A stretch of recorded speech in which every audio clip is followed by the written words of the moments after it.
Les jours. Quand j'accompagnais en 1910 les émigrants de l'Ibawa à New York, je me disais que parmi tous les malheureux parqués dans l'entrepont, certains auraient de la chance et feraient fortune en Amérique. Et en effet, au retour, si nous ramenions une belle cargaison de malchanceux dans l'entrepont, des accidentés du travail, des malades, des criminels, des louveteins que les autorités américaines refoulaient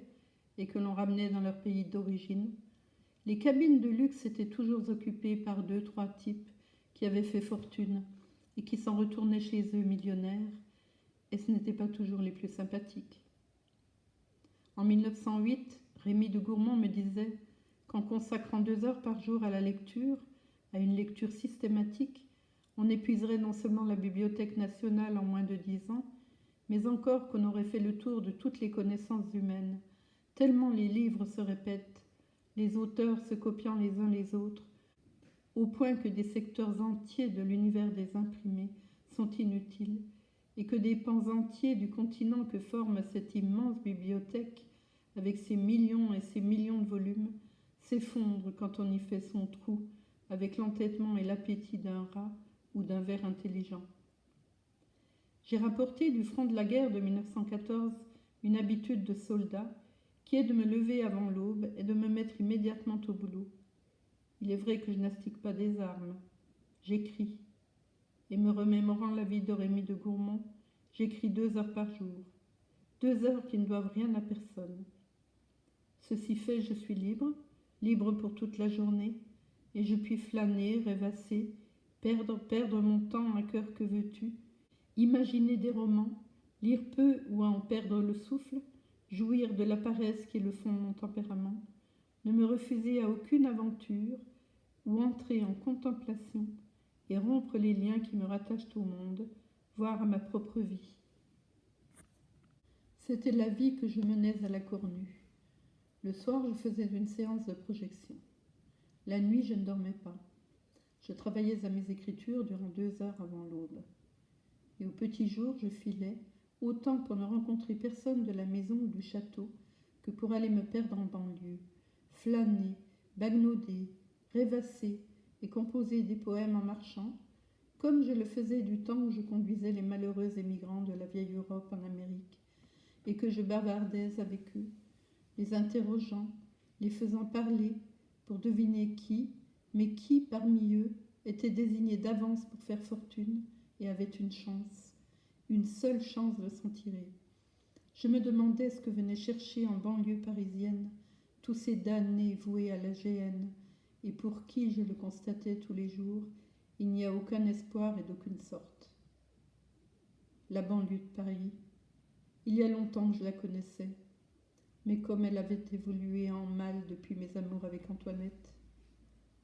D'abord, c'est la guerre qui l'avait défigurée, en mettant la zone à ban, puis elle l'avait ravagée par ses destructions, ses abattages, ses travaux du génie pour établir un glacis de tirs et de tranchées. Enfin, avec ses dépôts, ses enclos, ses parcs de toutes sortes, ses manutentions et ses panifications, ses cartoucheries et ses poudreries, ses terrains interdits et dangereux, ses amoncellements de débris et de matériel avarié, châssis, canons, aéroplanes, et ses longues files de baraques goudronnées, s'étendant sur des kilomètres et des kilomètres, et recouvrant des centaines et des centaines d'hectares, à l'est, au sud, au nord et à l'ouest, pour loger la main-d'œuvre exotique, les éclopés, les vérolés, les galeux, les mutilés, dans les centres de réformes improvisés, les fous, dans les hospices qui regorgeaient, comme si la folie eût été une épidémie contagieuse, au même titre que la fièvre afteuse affichée aux abords de toutes les communes, où les pauvres chevaux au piquet crevaient par centaines, rongeant l'écorce des arbres, en bordure de toutes les routes, qui fuyaient entre les montagnes de scories, les fosses des vétérinaires et les croix de bois des cimetières, où l'on menait en promenade des longues théories d'aveugles de guerre, et jusqu'à perte de vue, des alignements et des alignements, de nouvelles rangées de baraquements, et l'étendue des nouvelles et des nouvelles usines à munitions. Ces usines fermées, la banlieue se trouva être envahie par les Sidis, et comme la guerre terminée, les États-Unis d'Amérique se concertèrent pour interdire l'accès de leur port de débarquement à l'immigration. Tout ce que la quota ne laissait pas passer de cet immense afflux des migrants de la vieille Europe, surtout des pays de l'Est et du Sud européens, plus particulièrement victimes des suites de la guerre, ce flot reflua en France et son écume submergea la banlieue de Paris. Des Polonais, des Ukrainiens, des Juifs de Galicie, des Heimatlos, des Russes blancs, de farouches Estoniens, des Cosaques du Don ou du Kouban, des Grecs, des Macédoniens, des Bulgares, une nuée d'Italiens, d'Espagnols et de Levantins, hommes, femmes, enfants, sans argent et sans métier, sans aucune chance de trouver du travail et de se débrouiller, sans aucun espoir de s'en tirer jamais, même pas à la force du poignet, comme en Amérique, dans un vieux pays épuisé, saigné à blanc, durement policé et de petite bourgeoisie, revendicatrice et en chômage.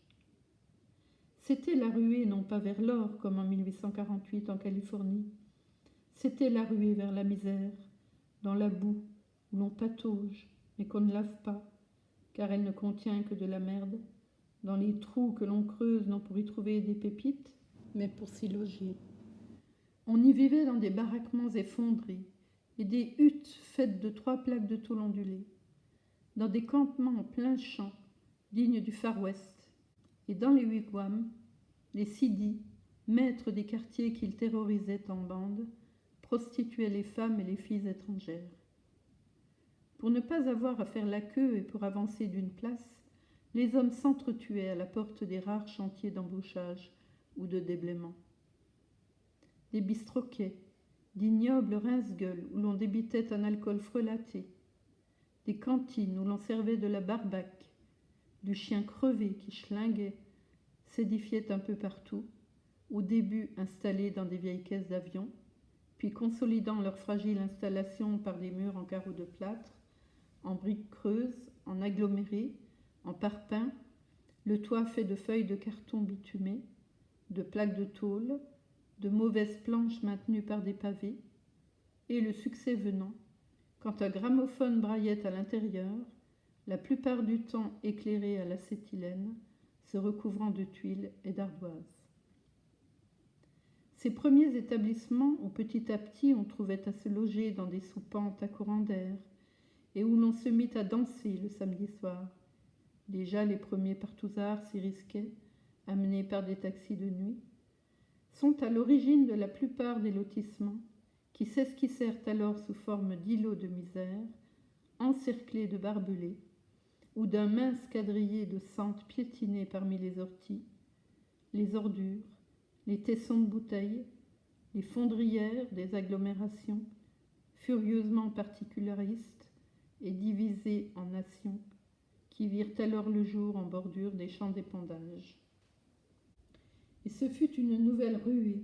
conduite par les caïds et les mastroquets, groupés en syndicats rivaux. Et tout le monde se mit à remuer cette terre, jalonnée jusqu'à l'invraisemblable, des Tchinques, des Polacs, des Boulgres, des Babis, des Kassanes à peine dégrossis, qui s'improvisaient maçons, entrepreneurs, architectes, agents d'assurance, géomètres, car tout le monde voulait en être, tout le monde voulait construire et lotir. Les nouveaux arrivants refoulés d'Amérique, ne cessant d'affluer en banlieue, et comme la crise des logements sévissait à Paris, la couche la plus pauvre de la population suivit le mouvement qui drainait en banlieue toute la misère de l'étranger. Alors ce fut la fièvre, et tout le monde se mit à spéculer. Les entrepreneurs de la capitale, les grandes compagnies de construction, les habitations à bon marché, les sociétés de publicité, les financiers, les banques, tous les vautours et les requins, les urbanistes et les auteurs de slogans, et les politiciens qui transformèrent les syndicats initiaux des bistrots et des hôteliers en comités d'initiative, tous d'accord pour lancer des lotissements de plus en plus considérable et de plus en plus prétentieux, dans le genre de celui de Monsieur le Duc, vogue qui n'est pas encore passé chez les petits bourgeois, ni même chez les grands et les nouveaux riches qui ont transporté cet art sur la côte d'Azur, bien que ces fameux lotissements soient une sale blague, œuvre de camouflage, la plupart sans aucune viabilité, et que l'on y dépérisse de froid, d'humidité et d'inconfort en essuyant les plâtres, et que citadins petits et grands, qui y ont englouti leurs économies,